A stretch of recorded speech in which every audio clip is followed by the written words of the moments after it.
Hey, what's going on, guys? Kalamazi here. It's 11:30, no, 1:30 p.m. I have not been awake at 11:30 or 1:30 p.m. in a very long time, but I got up early today because patch 11.2 has been announced, which is likely coming to PTR later this week, possibly even tomorrow. I'm very excited about it, and I want to talk about everything that's coming in patch 11.2 today.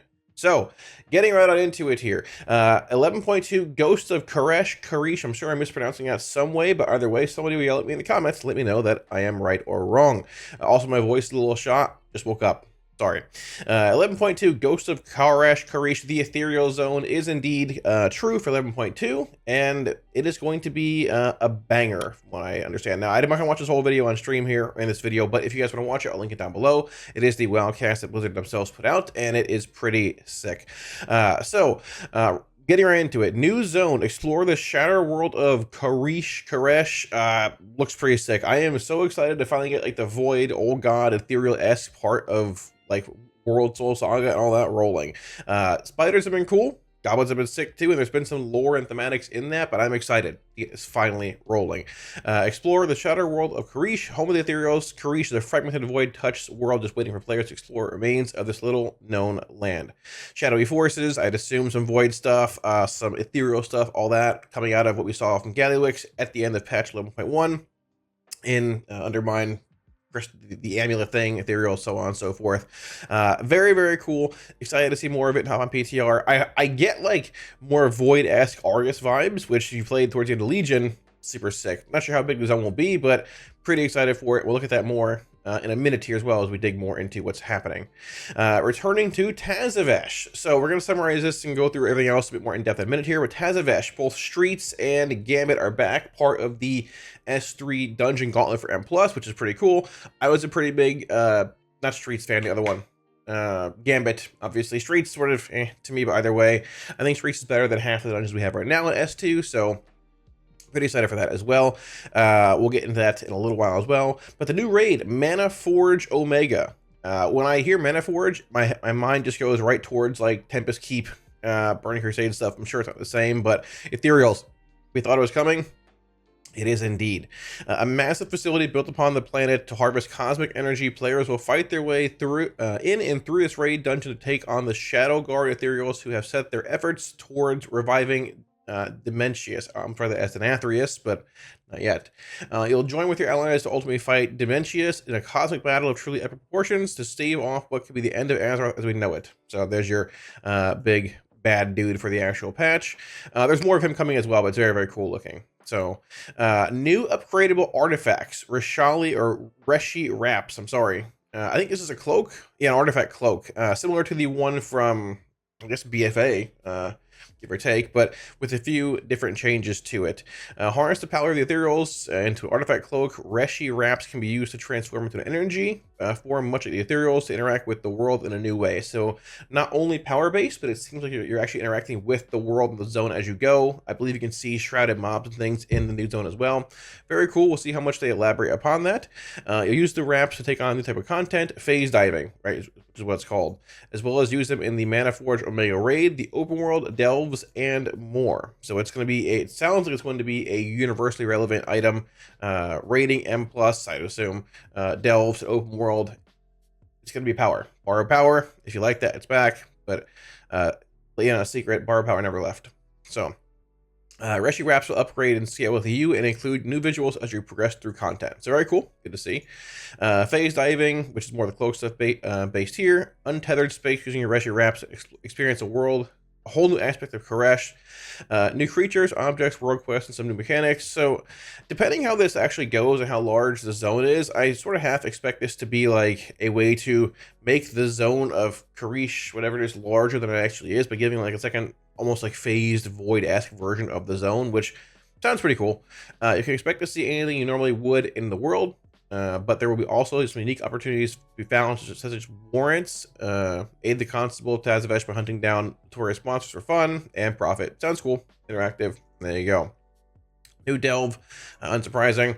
Archival assaults, pretty cool. New system, ecological succession. Help Venari bring back life to Karish with her eco domes. which is pretty cool. And this feeds into S3, Ecodome Aldani. This is going to be the new dungeon of the patch, similar to Operation Floodgate. If it's like Floodgate in how enjoyable it was, it'll be a banger. S3 War then begins with a new dungeon, Ecodome Aldani. This is a three boss dungeon, so a faster one. Pretty cool, it sounds like, at least. Where you'll encounter a variety of creatures, including devourers who are consuming their life. The life found there. You also face the wastelanders who have dug in and learned their purpose within the Eco Dome. Very cool. Sounds pretty sick. Void-esque, I guess, ethereal-esque, and there you go. Now, the entire new dungeon pool we have in a minute here. Actually, let me just hop into this. So you have like some class updates, all that kind of stuff here. They're highlighting, I think, a few classes. Yeah, Shadow Priest, their bi-patchly overhaul. Brewmaster Monk, Frost Decay, Holy Decay, and more. I assume mages are getting their bi-weekly overhaul as well, but, you know, give them some more utility, why not?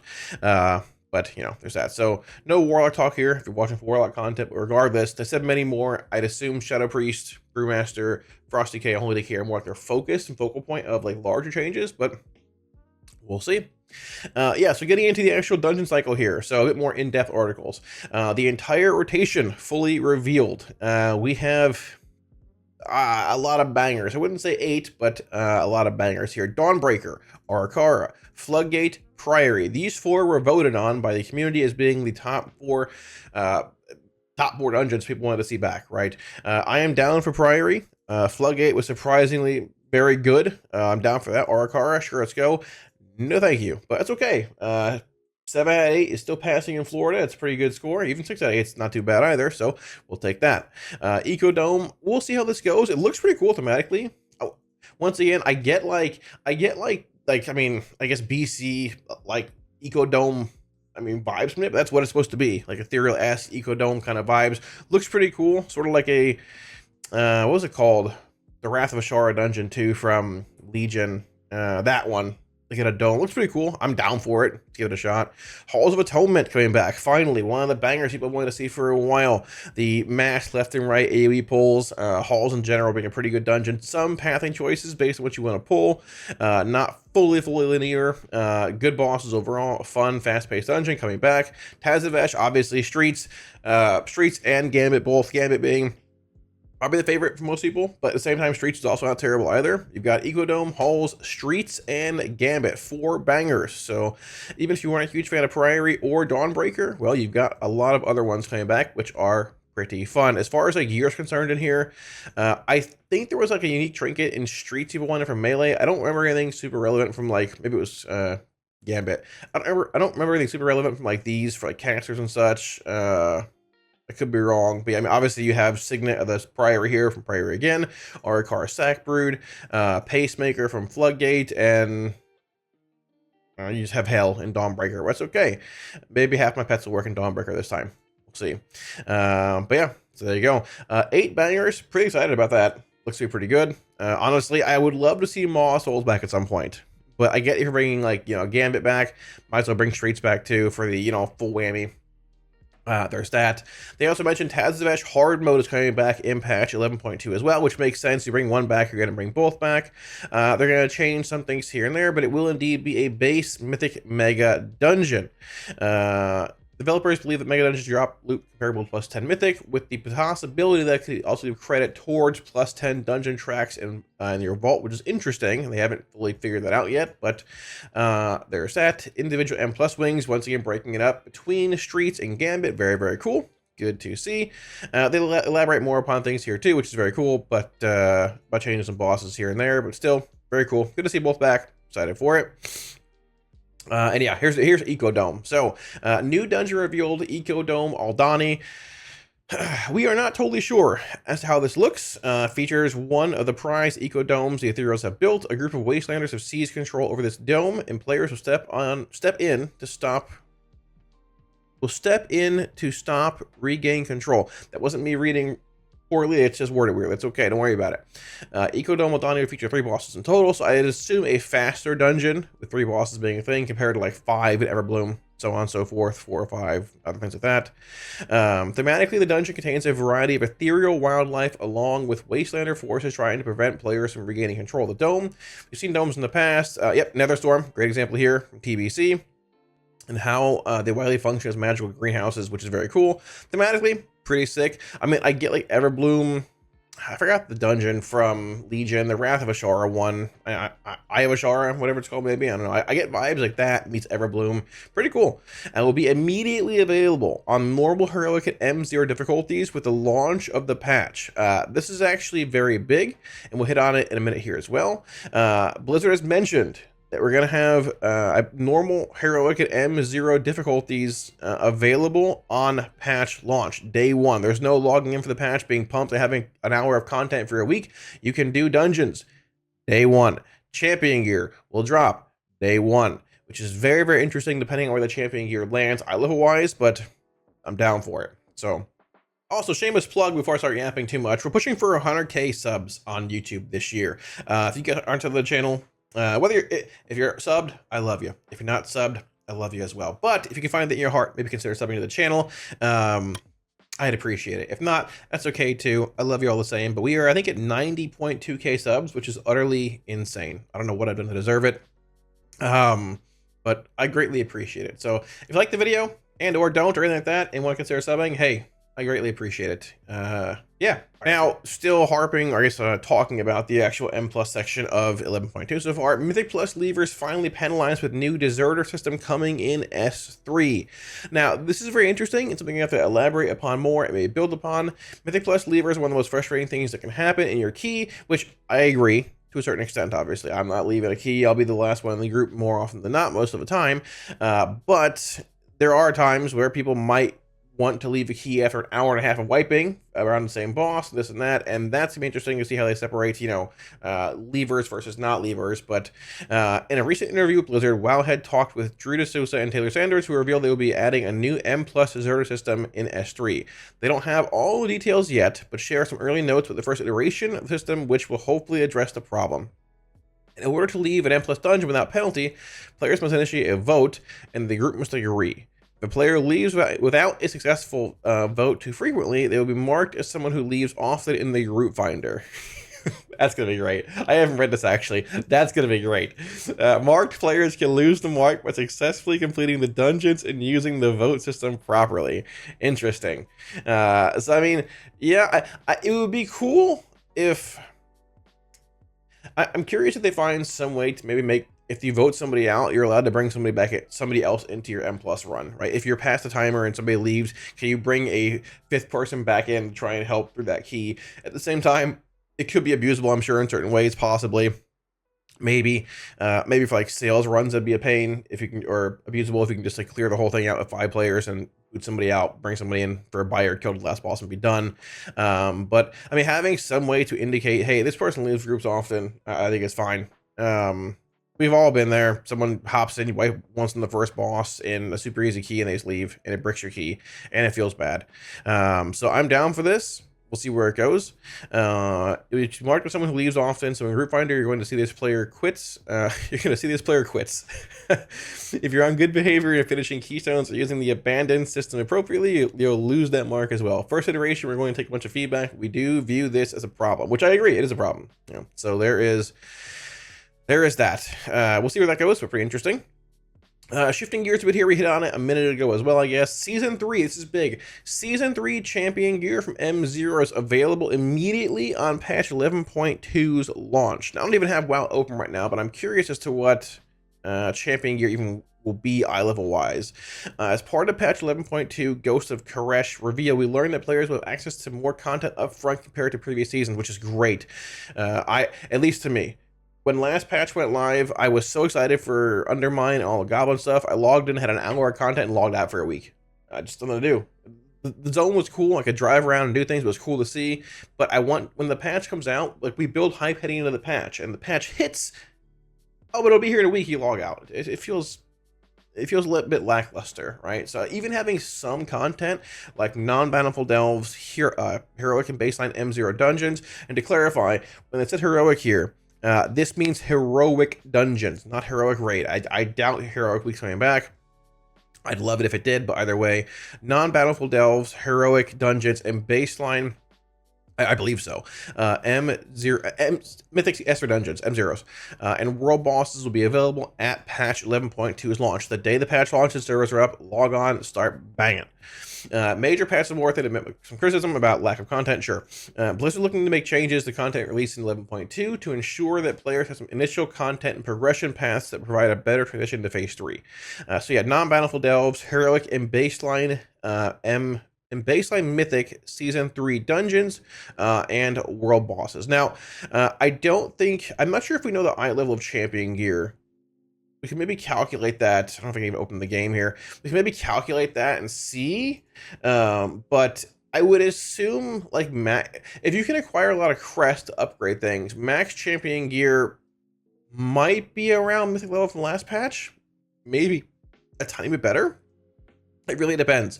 We can take a look. I can hop in game and see. But yeah, so champion rewards available at patch launch, and there you go. All the early release content will also reward extra gear, typically champion item levels, giving a clear pathway to early upgrades. You'll be able to grab on the day of the patch champion level gear from these sources. Weird wording. Also, world bosses will be available, so you'll jump in and have something to do, which is very cool. I'm excited for it. It felt like last patch when you jumped into the actual game itself with Undermine. I was super excited for it. Wanted to go, slam, hop into the raid, or just do some stuff for some gear, have a good time. Even just do M0s. If the champion gear is not good enough, fine, whatever. I want to play the patch, right? But we didn't have that. So these changes, even giving some content being gated behind, I guess, hero myth gear being just gated with champion, I think it's good. It's not overwhelming of, hey, everything's here at once, similar to Mythic Week or Heroic Week, whatever. But yeah, so now if we look back at Season 1, which we have here, what we're thin, Nerebar Palace on normal champion gear was what? What did it go to? It went to 619, which was basically the equivalent of what? That was like, I think, right? 619, correct, for max upgrades, which is the equivalent of what for normal in the next raid? That was like what? 619 is like, I guess this is champion, give or take, right here, normal stuff. So it's still a little low, give or take. Yeah, so 642, still a bit low. I mean, this current champion gear, this raid goes to what, 658? So I mean, yeah, it'll still be a decent bit lower than what you're looking at, I would assume. Actually, if it jumps to, what's the eye level jump here? Max 658, and this is max. I guess you have upgrade tracks in here. 658. If you're looking at Nerebar Palace, it basically jumps 40 eye levels, right? But if you're looking at it's like 619 to 658. But if you're looking at the upgrade from Turbo Boost that came out, you're looking at what, 650, give or take. So it's like roughly a 30 eye level gain. So yeah, it'll probably be equal to about like 680, 683, 84, give or take, I guess, depending how they end up doing upgrades next season. If it's still 6 out of 6, whatever, but it'll be probably about equal to Mythic like max myth gear from last season. So super easy to gear up all week 1, which is actually really cool to see for heading into M10's week 2 if you're doing that. That's great. And honestly, if there are some chase niche items from certain dungeons, maybe you're looking at like old Tazavesh stuff, which was, it's so far back, holy moly. Tazavesh was what, BFA? Shadowlands? Shadowlands. It's still so far back. Looking at certain things in here, maybe you go into HOA for certain items, some chase things here and there, if you want that. Amethyst wasn't terrible for certain classes. Tazavesh, obviously. I think you had a trinket in here. It's pretty good too, I believe, correct. Some of them were okay. This was actually pretty interesting. I believe there's a melee one that was decent too. But certain, Solea's. Yeah, Solea's obviously. Getting a Solea's could be really good heading in the next patch at Myth Eye level baseline. You can farm Solea's later on. I forgot. Solea's technique was great, right? So many options like that, and just honestly getting the ability to play the game. Week 1, super sick. I'm down. So good.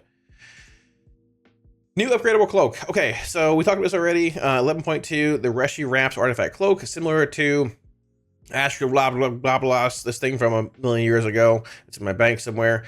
You'll need it to enter the raid, I believe. In order to infiltrate the Manaforge Omega, which is the raid, will activate the Reshi Wraps to trick the mana intake filtration system, leading us to a confrontation with the Warden, the first boss encounter of the new raid.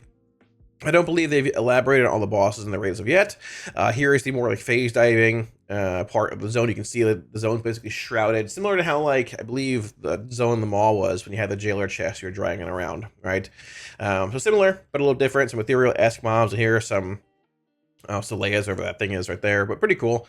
Now, this system, within the interview, I talked about how it's similar to the Heart of Azeroth, or it sounds similar to these. We learned the developers are very conscious about the infinite artifact grinds of previous expansions. To avoid overwhelming players, they're looking to implement the upgrades to the Rescue Wraps as warbound weekly upgrades from familiar content, complete with a catch-up system for increased flexibility. So people are going to be really split on this, but we'll see where it goes. Much like our approach to War Within and Warbands, we want Rescue Wraps to be warbound as well, so players progressing on one character will be able to share that progress with others. So you'll upgrade them week by week. This is a currency you'll be able to obtain that's obtained through a variety of different ways in the game. M plus raids and delves, cool. So you can do it a million different ways. Catch up as well, who missed a week. If you're not on week one, you'll catch up later on. So this is very similar to what I was talking about on stream for a while with my own, like, I liked AP grinds. I liked AK.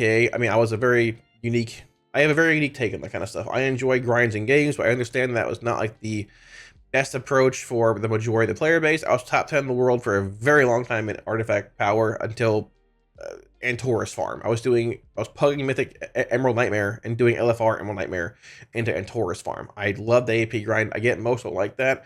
I think this is a very good compromise or middle ground. It's weekly gated. Once you hit it, you're done. You can't grind it. I like that. And to a similar extent, it's warbound, and there's catch-up mechanics as well. So like you have basically, you missed a week, come back, make up the week.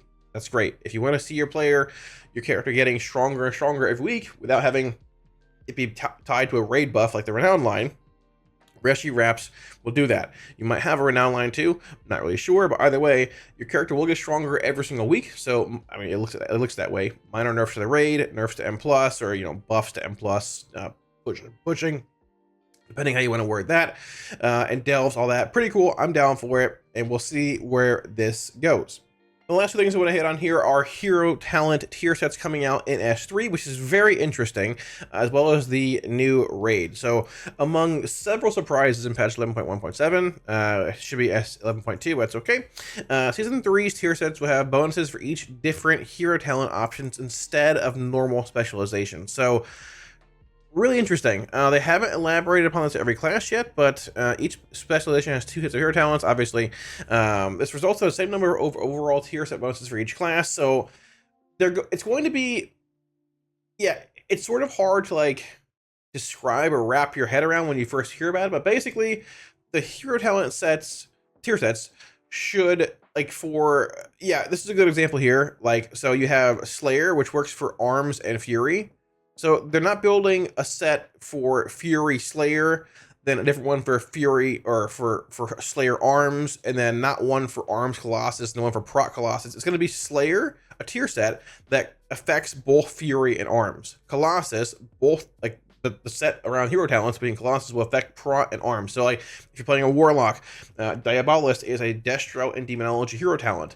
That tier set, based around Diabolist or Diabolist Warlock stuff, will affect both Destro and Demonology. Hellcaller will affect Affliction and Destruction. Soul Harvester will affect Demonology and Affliction. So you're not going to have 6 different bonuses. You're going to have 3 still, but they're going to sort of, like, change based on what spec you're playing. Basically, they'll change just like hero talents. They're essentially building upon hero talents more, right? You're going to have maybe a generic ability that affects, you know, both things, like you're playing Affliction or Destruction, or maybe, you know, Demonology or Affliction.